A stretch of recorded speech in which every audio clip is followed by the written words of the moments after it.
We are gonna start with pie crust because that's the important part. I'll bake a little bit first. I've already preheated the oven to about 150 C, and now I'm using just out of the fridge butter.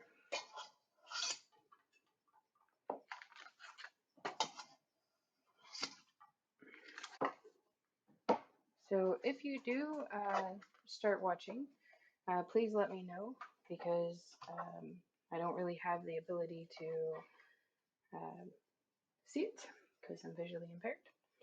So what I'm doing now is I have Doves free from flour, and you can find the recipe for the pie crust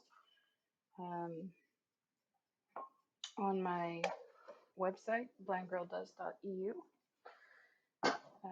The other flour I'm using is just some straight rice flour. And I'm making the equivalent of a crust and a half. The recipe for the pie crust, by the way, is called Lynn's pie crust. Lynn was my mom. My mom would tell you to use ice cold butter and to use real butter, which I am using real butter. But it is not ice cold because it would take me forever. I almost forgot. You need to add a pinch of salt into this. There are lots of pie crusts that you can make. I make one that also involves cream cheese. I make one that involves yogurt. You can make a buttermilk one. That one's also quite nice.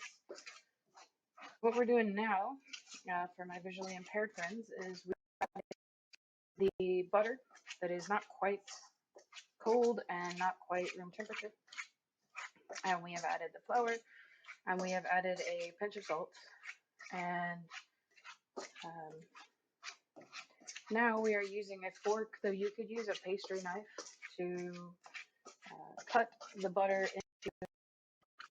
You have to pardon my cough. I got exposed to COVID last week, and I still have a little bit of a cough. So,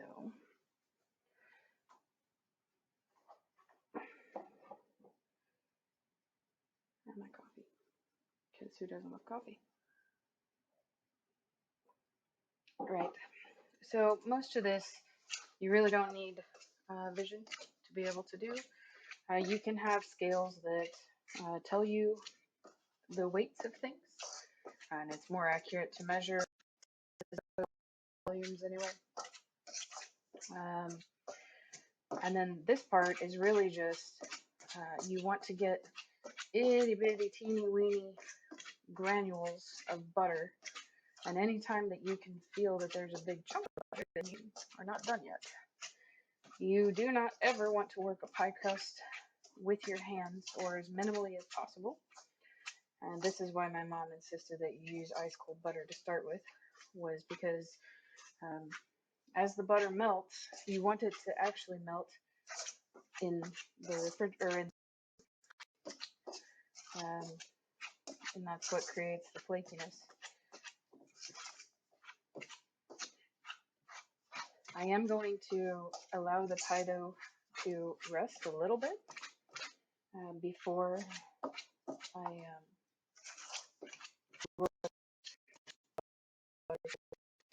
sort of harden up. Now, my mom would use butter or bacon grease or lard. I find it very difficult to get lard here in the Netherlands, and while I still have my mom's container that she used to use for bacon grease, the bacon here is just not quite the same. They do have full fat bacon, but it's not as prevalent here, I guess. So what I'm going to do now, is this recipe calls for 2 to 3 tablespoons of cold water. That's what binds it together. So, and I'm just using tap water because you really don't need special water.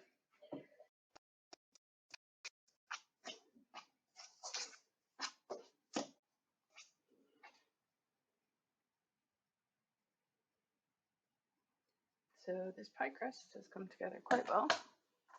I am going to touch it just for a second to turn it into a ball. My mom's original pie crust was with regular flour, which on the website it also shows the regular flour as well. So here is what we have. I'm just going to put that in the refrigerator with it. So for the crumble top, use about 2 tablespoons of about a third of a cup brown sugar.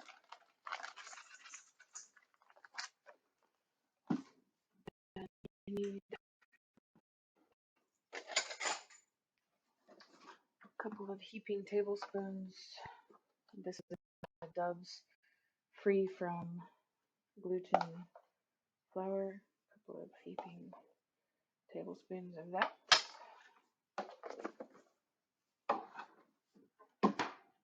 And then the oats.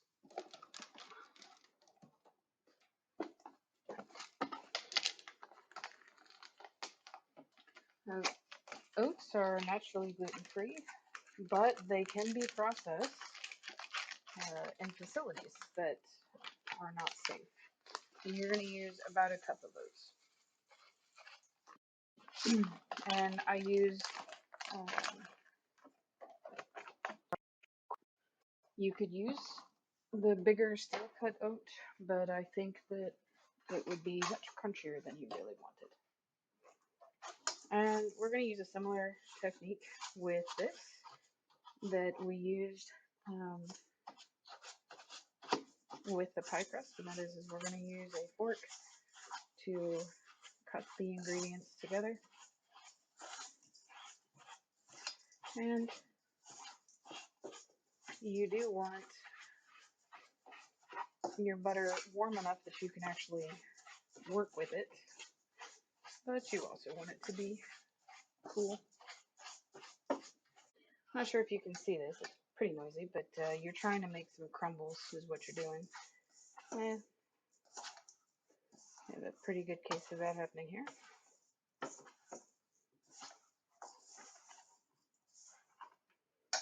Right, so we're going to set that aside.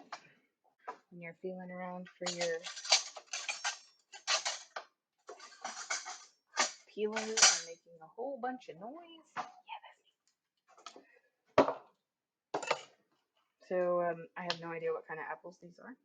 A friend got them for me. Actually, it was Coon got them for me at the market. They're a little bit on the bitter side, but they're alright. So how to peel when you're visually impaired. I can look at the camera and still peel at the same time. It's really just out of feel. Out of habit, I tend to look down at it, even if I can't really see it. And you just need to make sure. This is why you have to have clean hands, by the way. Just make sure that it feels, you can feel the difference between peel and not peel. So just feel for it. I will say, of all of the kitchen things that need doing that frighten me, peeling is one of them, because I can't always tell when I'm going to hit something and my peeler goes haywire and then I peel off a bit of my thumb. That's unpleasant.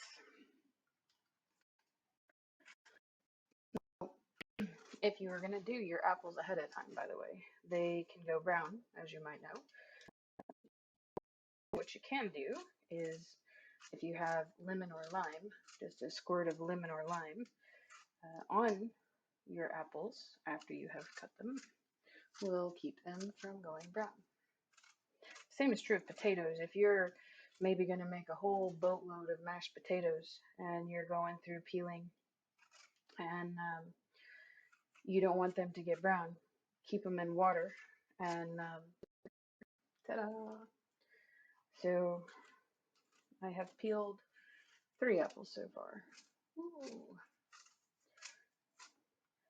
One of the things that I've talked about with my bestie a few times, she lived in Mexico for a while, is the difference between produce in the United States versus other places in the world. The markets in Mexico, according to her, are about the same as the markets here, which is fruits and vegetables are smaller, but they have, I missed some here, a more accurate, not accurate, stronger flavor, I guess. This apple is quite small according to American standards, but according to flavor, it's, you know, quite good. It's a lot of flavor in this one. So that might be smaller, but it's tastier. So we're almost done peeling. It is a good idea to rinse everything, especially if you're visually impaired, that you have to peel after you've peeled it, because you could have pieces of peel stuck to your item. You could have pieces of peel stuck to your hand, those kinds of things. It's just generally a good idea. So I just found a piece of peel stuck to the apple.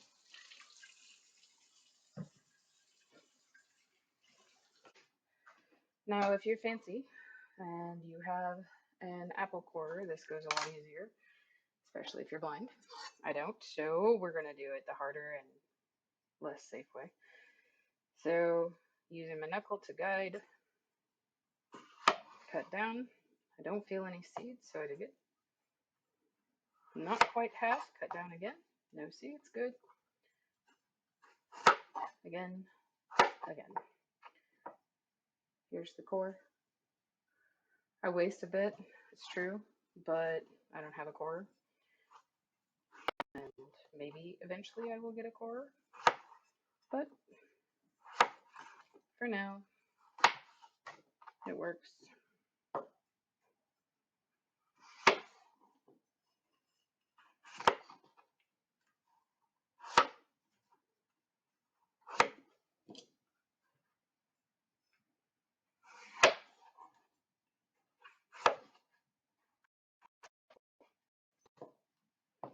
Also, for those of you who don't know, I have a bunny, so all of my scraps can go to the bunny.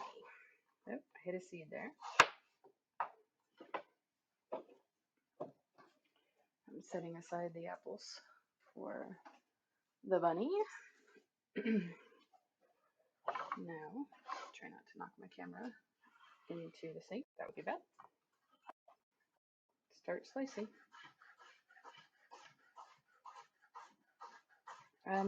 I've made a couple of videos about slicing. And the thing is that you are always going to use your knuckle up against the knife higher than the knuckle. And what you get is this. And I mean, they're good slices. So are they perfect? No, but good enough.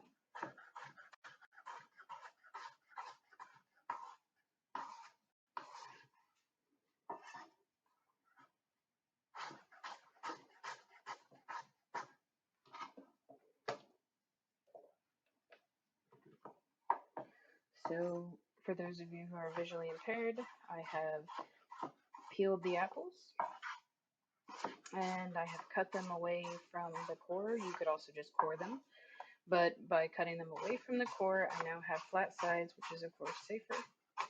I'm using my knuckle to guide me from cutting my fingers off, and I am making thin slices of the apples because that's going to be the filling for the apple pie.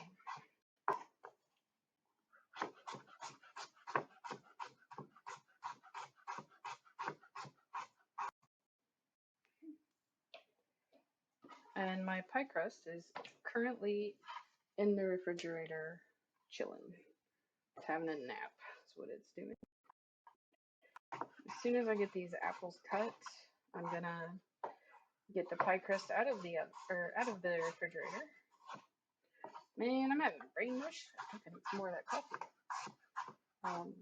Gonna get it out of the refrigerator, roll it out, and blind bake it or par bake it. And while that's happening, then I'm gonna finish the pie filling. I've already made the topping. And then we're gonna work on the vanilla pudding and the meringues. Here's the thing is vanilla pudding just takes egg yolks. So what are you going to do with all those egg whites? Well, I could save them for tomorrow and make an egg white omelet. Or I could make meringues. Oh, I think I'm getting one of my favorite visitors. Hey, Macatuck. Macatuck is in the corner watching me cook. I'll show you in a minute.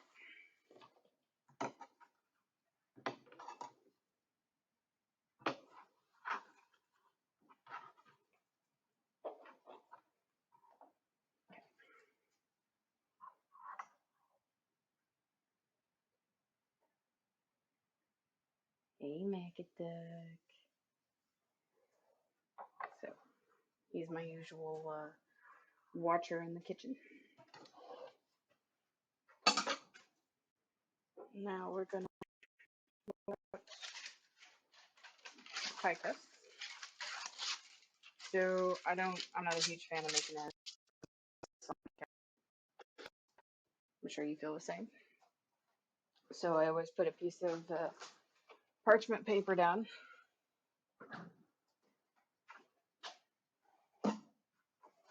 You want to sprinkle it lightly with flour. I need to get my rolling pin. I'm gonna flour the rolling pin. I'm not sure if you can see this here. So how you do this is you pick up a bit of flour in your hand and you turn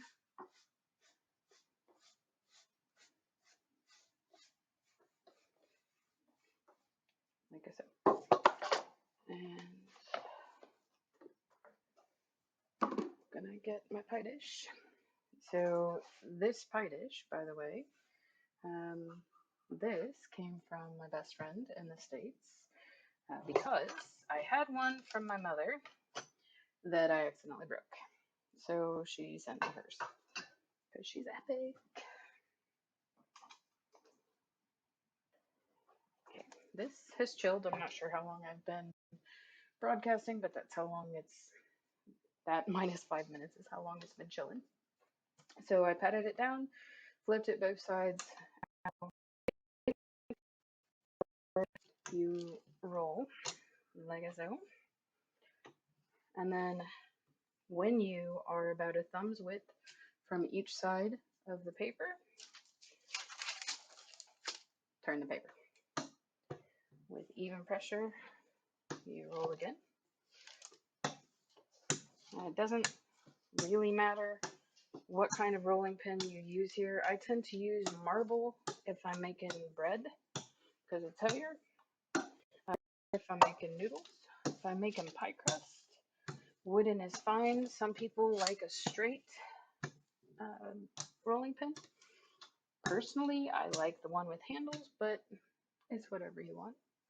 Now, I'm not sure if you can see this here. What I'm going to do is pick up the end of the dough and roll it with one pin gently and loosely. Got a little bit of sticking, which is not great.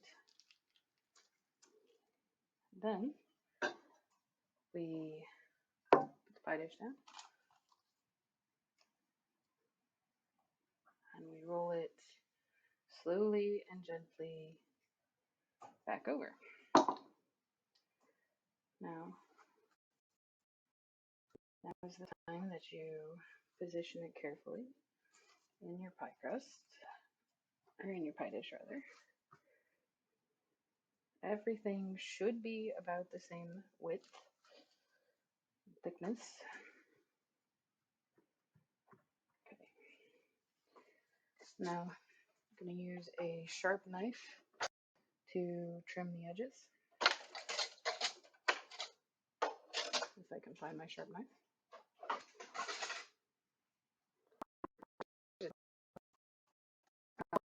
Knives that are in the drawer are in the drawer like this, so that the handle is closest to the end of the drawer, so that I don't ever have to touch a hot, or a, not a hot thing, a sharp thing. Okay, so this, right? This crust is going to naturally, gluten-free or not gluten-free, want to shrink while it's baking. Don't cut the top. You want to cut around the outside like this.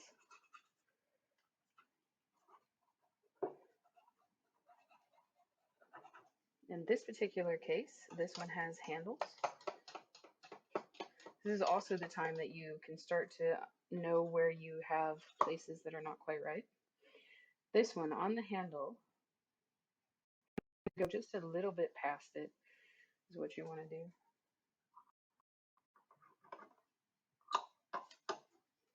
Okay, so when I was cutting, I felt a little bit here completely perfect. So I'm going to find a thin strip of pie crust, and I'm just gonna smoosh it on there, and then I'm gonna recut it.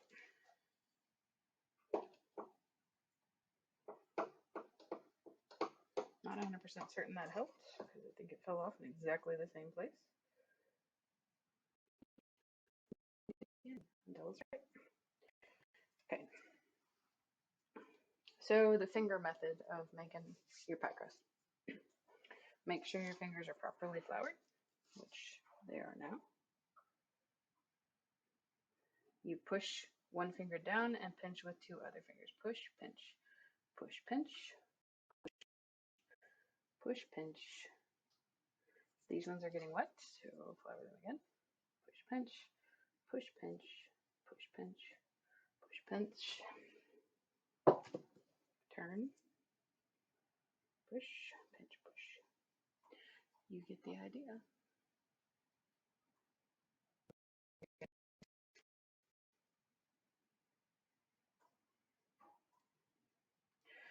What does blind baking mean? Is when you bake something, in this case the pie crust, without its filling, because it's eventually going to have filling. But sometimes, in some cases, pie crusts need a little extra to bake. In the case of this, I've cut the apples pretty, and in honesty, they're really not going to take that long. But pie crust takes a lot longer than some people think it actually takes to cook. And so I'm sure it actually done without being overdone. So we have now gone through and made our edge. Let's see if I can get it close enough that you can see it. I think you can. I'm reusing a parchment paper here, by the way. Okay. Then you can go to the store and buy what's called baking beans, which are specifically made for blind baking. Or just keep a jar. In my case, I think they're pinto beans.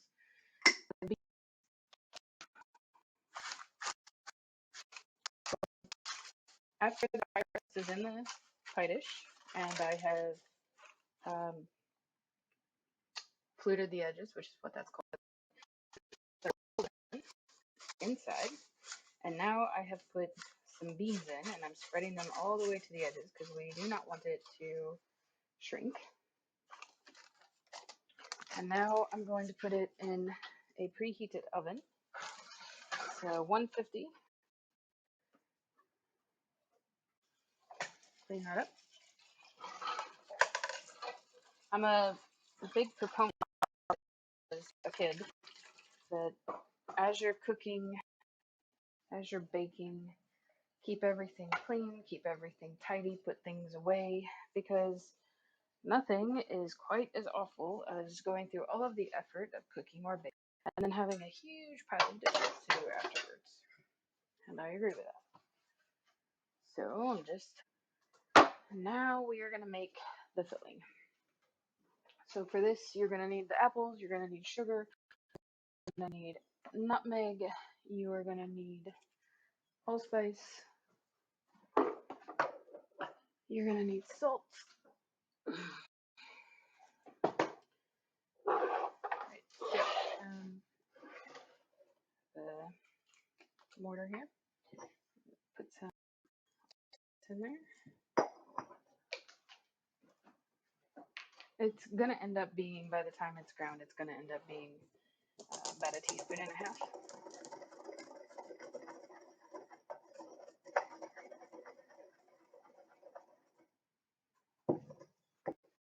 Cinnamon,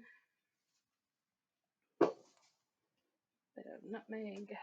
Use about brown sugar or a cup and a quarter of white sugar,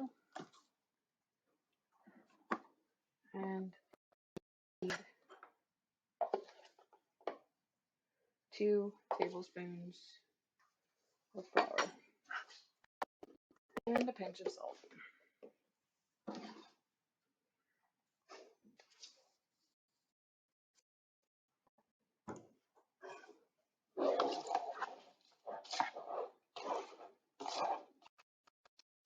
Just gonna mix this around.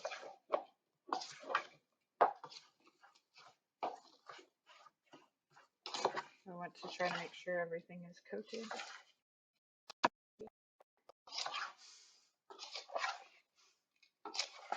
Feels that way. When you're blind and can't quickly and easily find your tools, it's kind of a pain in the fingers. Right. So for pudding, so let me be clear about the difference between pudding and custard. Custard is thickened from egg yolks and can be thickened also with cornstarch. Pudding almost always has gelatin in it. So like when you have instant pudding from the grocery, it has gelatin in it. So for this purpose, I'm using 3 sheets of gelatin and eggs. There's a school of thought that says you should not keep it in the egg shell because of salmonella, but it's all getting cooked, so in my world it doesn't matter. So you can do it that way. Or you can do it the hand method.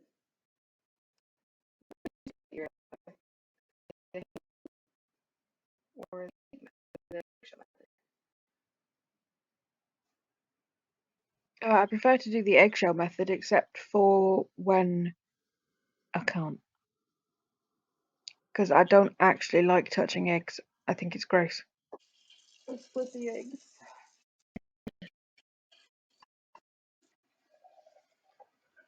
4 eggs and 4 egg yolks. Right. So we have a par-baked pie crust.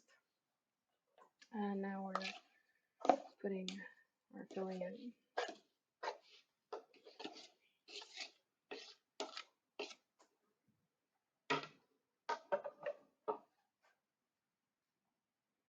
So now I'm putting the crumble crust over the top.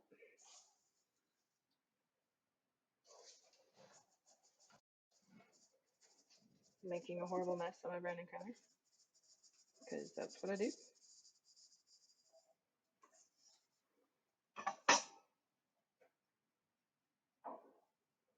Remind myself not to pick up the hot dish with my bare hands before I put it in the oven again.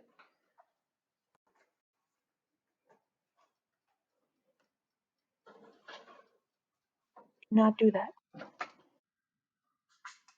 Okay, so we have, just a quick reminder, 4 eggs, 4 egg yolks, 2 whole eggs, 3 sheets of gelatin, now 2 tablespoons of cornstarch.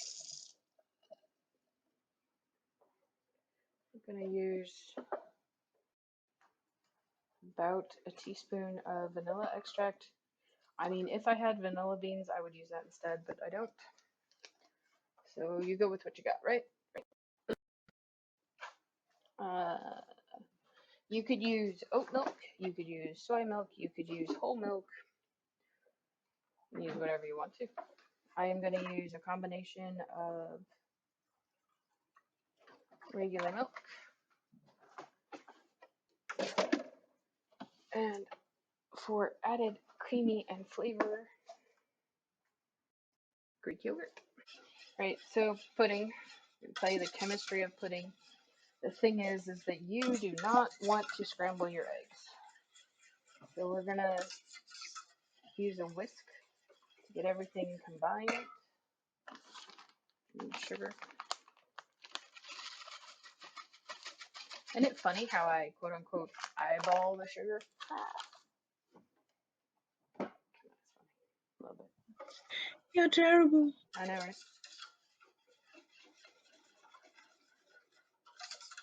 Someone asked me one time, if you're blind, how can you cook?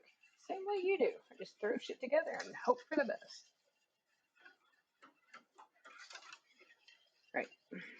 So that's well and truly. I'm just mixing the gelatin in now. So I have the temperature setting right down at low.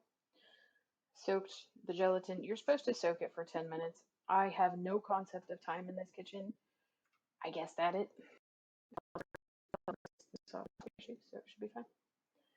And now I'm just dissolving it in this mixture. And the thing about pudding, just like custard, you can't set it on high heat and you can't just forget about it because you will come back to scrambled eggs. And the same is true with the gelatin until the gelatin is fully dissolved. If you forget about it, you will come back to jello cubes in the middle of your pudding, which is, probably not what you want. Could be interesting. Well, I mean, maybe.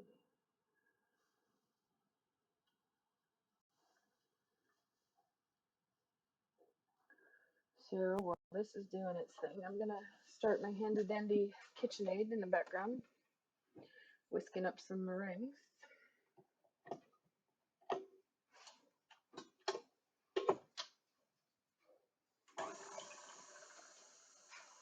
And I'm gonna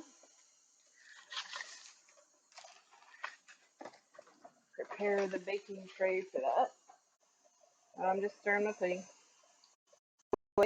It does not take long for the pudding. Pudding is this thing that it's not there, it's not there, it's not there, still not there, still not there. It's there. Oh shit, it's over. So you have to constantly be watching it. Pain in the ass.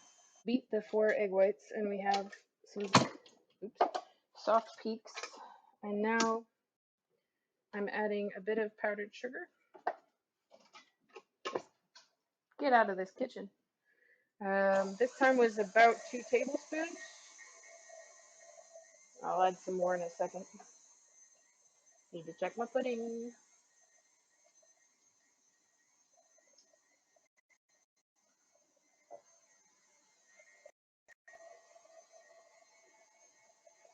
Another couple of tablespoons. Check the pudding. Oh, we're starting to get a little bit of steam off the pudding. And I can no longer feel the gelatin in there. So it's going to turn quickly. We have jacked up the meringue.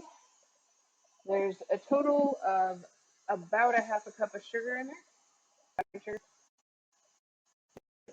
quarter and a half. And we're getting it to stiff peaks now. That's my meringue. Looks pretty good. Right, the pudding got done while I was on the phone. So I will just show you quickly. Can you see it? It's a bit dark. I don't want to pour it out. Maybe I do it like this. So I baked out of an air fryer for a year. And now I have an oven, but there's still a lot of stuff I need.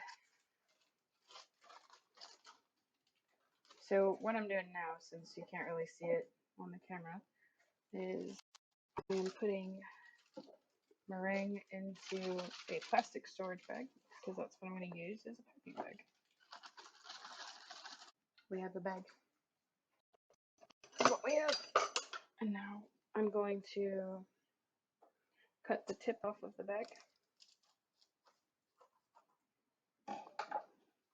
And now I'm going to sploosh it on the cookie tray. Now, if you were 100% blind, this is going to be a whole lot more messy than me and my mostly blind situation.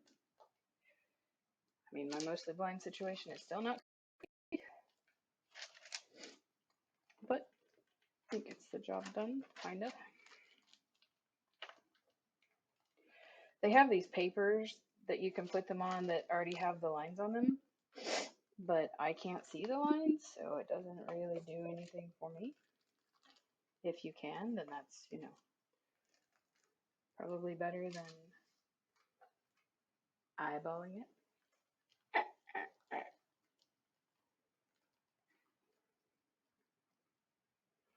Also, if you had a pastry bag, then you could have pretty tips instead of just, you know, this mess. I guess that's me done streaming for today, because I can't really show you anything else. It's clean, the kitchen's clean. I'm going to start the coffee maker, and just have to wait for stuff to cook then.